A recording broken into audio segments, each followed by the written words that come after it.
कमर अली अब्बासी मेरे बहुत अच्छे दोस्त थे। वो 2011 जुलाई में जो है आखिरी बार कनाडा तशरीफ़ लाए थे। तो उस वक्त सभी-उद-दीन मंसूर साहब जो यहाँ पाकीज़ा अखबार निकाला करते थे, उन्होंने उनके एक एज़ाज़ में एक तकरीब की थी, जहाँ सभी साहब ने मुझे भी दावत दी थी कि मैं कमर अली अब्बासी पर कुछ कहूँ, कुछ बोलूँ, उनकी शख्सियत पर इजहार ख्याल करूँ। तो मैंने वहाँ कुछ पढ़ा था। आज मुझे याद आया, अब्बासी साहब बहुत याद आए, तो मैंने चाहा कि वो मज़मून जो मैंने उनके बारे में पढ़ा था वो आप सबके सामने पेश करूं। इसका उन्वान मैंने रखा था वापस अमरीका मत जाइयो। ये उनके एक किताब का, एक सफ़रनामे का नाम था। हर इंसान को कोई ना कोई शौक़ लाहक होता है, जैसे खाने का शौक़, पीने का शौक़, सोने का शौक़, शादियां करने का शौक़, सदर और वज़ीर आज़म बनने का शौक़, हुकूमत में आने और जाने का शौक़, पैसे कमाने का शौक़, शोहरत का शौक़, फेसबुक में लोगों को पैगामात भेजने का शौक़, फिल्में देखने का शौक़, बड़े लोगों के साथ कंधे से कंधा मिलाकर तस्वीरें खिंचवाने का शौक़, बात बेबात गालियां देने का शौक़, क्रिकेट का शौक़ और तो और लोगों के पैसे खा जाने का शौक़, या फिर अखबार निकालकर चीफ एडिटर बनने का शौक़। गर्ज ये कि सेलफोन्स की सिम और इंसानी शौक़ की कोई गिनती नहीं। आज मुझे सभी मंसूर साहब की पाकीज़ा दावत पर जिस मेहमान के लिए कुछ बोलना है, उन्हें भी कई तरह के शौक़ रहे हैं। नौजवानी में जब मूंछ और कद निकाला जाता है, उन्हें ज़बान निकालने का शौक़ हुआ। तकरीरी मुकाबलों में ज़बान व बयान का ऐसा मुजाहरा किया कि उस ज़माने के बेहतरीन मुक़र्रिरीन में शुमार होने लगे। ट्रॉफियाँ जीतते जीतते तालीम मुकम्मल कर ली और कॉलेज में उस्ताद मुकर्रर हो गए। उनके अंदर मचलते शौक़ के लिए ये पेशा महदूद ठहरा, चुनांचे रेडियो पाकिस्तान आ गए। यहाँ आकर मुलाजिमत भी की और अपने कई दीगर शौक़ की तकमील भी। जब से मैं उन्हें जानता हूं, उन्होंने 3 शोबों में तबाह आजमाई की और उसके कमाल तक पहुंचे। उनके शौक़ की खूबी यही है कि जब तक मेराज तक न पहुंच जाएं, दामन नहीं झटकते। ये भी उनकी छठी हिस्स की खूबी होती है, या अल्लाह का करम कि न जाने उन्हें कैसे एहसास हो जाता है कि अब मैं ये काम करूंगा तो इसमें नाम पाऊंगा। हमने इनके लिखे बच्चों के नावल पढ़ने शुरू किए। अभी बच्चों की 4 किताबें ही पढ़ी होंगी कि उन्होंने 18 किताबें लिख दी, और तो और बहादुर अली पर बच्चों के बेहतरीन अदीब का अवार्ड भी जीत लिया। हम उनकी 18 किताबों को देखते के देखते रह गए और ये बच्चों की दुनिया छोड़कर टीवी पर बच्चों के ड्रामे लिखने लगे। उनकी सीरियल बहादुर अली ने बच्चों के ड्रामों में नुमाया जगह पाई। इनकी एक खूबी यह भी है कि जब ये टॉप की सीट हासिल कर लेते हैं तो उस पर चिपक नहीं जाते, बल्कि फौरन किसी और मंजिल की तलाश में सीट छोड़ कपड़े झाड़ निकल पड़ते हैं। एक दिन सुबह सुबह अखबार उठाया तो पता चला कि कमर अली अब्बासी साहब कॉलम निगार बन गए हैं। कॉलम पढ़े तो उनमें वही शुगुफ्तगी और बर्जस्तगी मिली जो उनकी आम जिंदगी की बोलचाल में मिलती है। इनका हर कॉलम मुस्कुराहट का एक गुलदस्ता होता था, जिससे कारी की सुबह मौतर हो जाती थी। नींद को छोड़कर जॉब पर सही वक्त पर पहुंचने की जो टेंशन इंसान को बदमज़ा बना देती है, कमर अली अब्बासी साहब के कॉलम उस बदमज़गी की कड़वाहट को दूर करने का टॉनिक होते थे। हज़ारों क़ारीन की तरह हम उनके कॉलम पढ़ते रहे और उन्होंने किसी को बताए बगैर अचानक APNS की जानिब से बेहतरीन कॉलम निगार का अवार्ड जीत लिया। जीतना शायद कमर अली अब्बासी का मशगला है। दौरान मुकर्ररी उनके घर इतनी ट्रॉफियाँ और कप जमा हो गए थे कि उनके लिए चाय के कप और मुकाबले में हासिल किए गए कप में कोई फ़र्क नहीं था। खुदा की उन पर यह दोहरी मेहरबानी रही कि उन्हें इतना टैलेंट दिया और फिर इस टैलेंट के तुफैल कामयाबियाँ, खुशियाँ और इज्जत दी। देखिए, मैंने उनकी कॉलम निगारी का तस्करा करने के बाद सिर्फ 4 जुमले और कहे होंगे कि इसी दौरान अब्बासी साहब सफ़रनामों की जानिब आ गए। देखते ही देखते 29 से ज़ायद ममालिक की सैर कर ली और उनके सफ़रनामे भी लिख डाले। माना कि साइंस ने तरक्की कर ली है, मगर मैं समझता हूँ कि अब्बासी साहब ने साइंस से भी ज़्यादा तेज़ रफ्तारी से तरक्की की है। मैं उनकी तहरीरों का मद्दाह उस वक्त से बना हूँ जब से मैंने उनकी किताब दिल्ली दूर है पढ़ी है। इस किताब ने मुझे पढ़ते पढ़ते हंसाया और पढ़ते पढ़ते रुलाया है।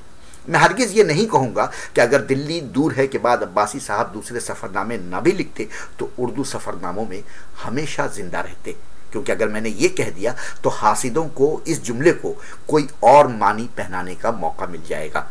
मैं सिर्फ ये कहता हूं कि अहदे हाजिर में अगर लाहौर वालों के पास मुस्तनसर हुसैन तारड़ हैं तो कराची वालों के पास कमर अली अब्बासी, और इन दोनों की वजह से अदब के वो जागीरदार जो सफ़रनामों को अदब की सिंफ तस्लीम करने से इनकारी होते थे, अब खुद इन दोनों की किताबों को मज़े ले लेकर पढ़ते हैं, क्योंकि कुएं के मेढक और पूरी दुनिया का सफ़र करने वाले अदीबों का फ़र्क उनकी भी समझ में आ गया है। दौलत जमा करने की तरह बाज़ लोगों को यह भी शौक़ होता है कि वो ढेरों किताबें लिखें। वो 50 किताबें तो लिख देते हैं, मगर उन 50 किताबों के लिए 50 कारी नहीं ढूंढ पाते। अब्बासी साहब लिखते चले गए और उनके जुमलों की महक से पढ़ने वालों का कारवां बनता चला गया।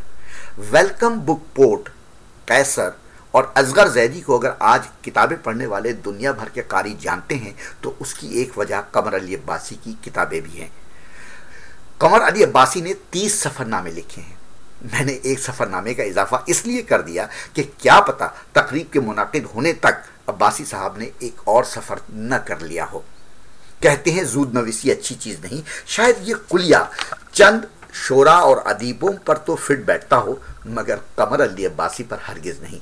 मैं तो कहता हूँ कि जूद नवीसी का सबसे बड़ा फ़ायदा यह है कि लिखने वाले का सर ज़्यादा से ज़्यादा देर तक झुका रहता है, और जो सर झुका रहे वही असली सर कहलाने का मुस्तहिक है। अब्बासी साहब इतने जूद नवीस हैं कि ख्याल उनके दिमाग में आने से पहले कागज़ पर लिखा जा चुका होता है। जिस ज़माने में वो कॉलम निगार थे, उनके बारे में कहा जाता था कि अब्बासी के लिए तो दिन में 2 बार अखबार छपना चाहिए। मरहूम रईस अमरोही से किसी ने पूछा था, आप रोज़ाना एक कता कैसे लिख लेते हैं? रईस साहब ने बर्जस्ता जवाब दिया था, मियाँ मैं तो रोज़ाना 10 कते लिख कर भेजता हूँ, जंग वाले छापते एक हैं।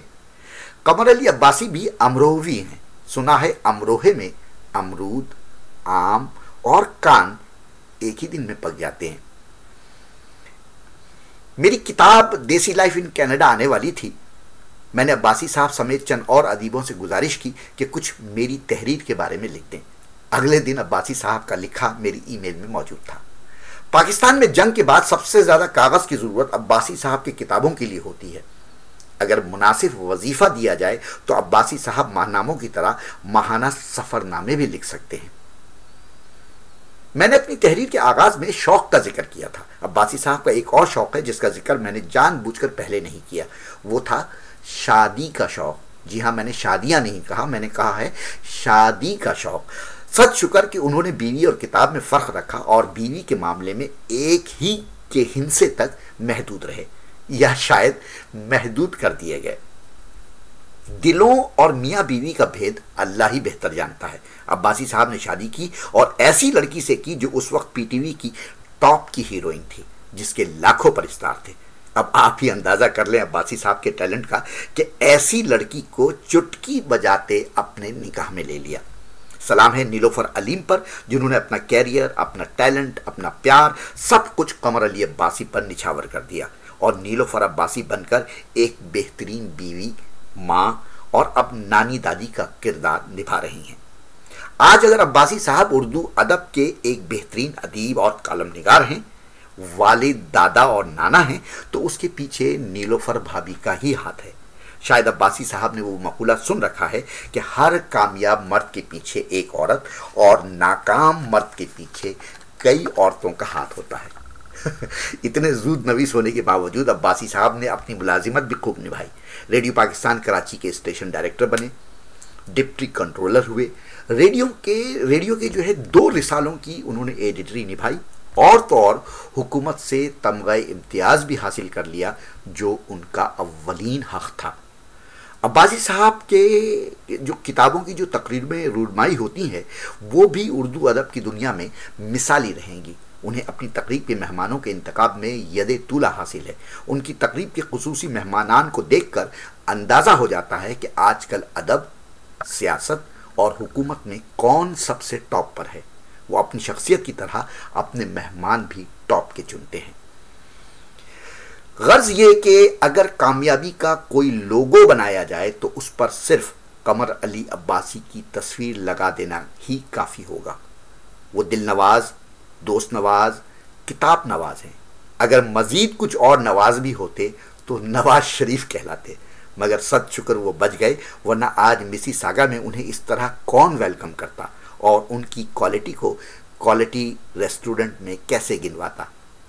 आज हम भैया और भाभी से यही कहेंगे कि अब कनाडा आ गए हो तो वापस अमेरिका मत जाइयो।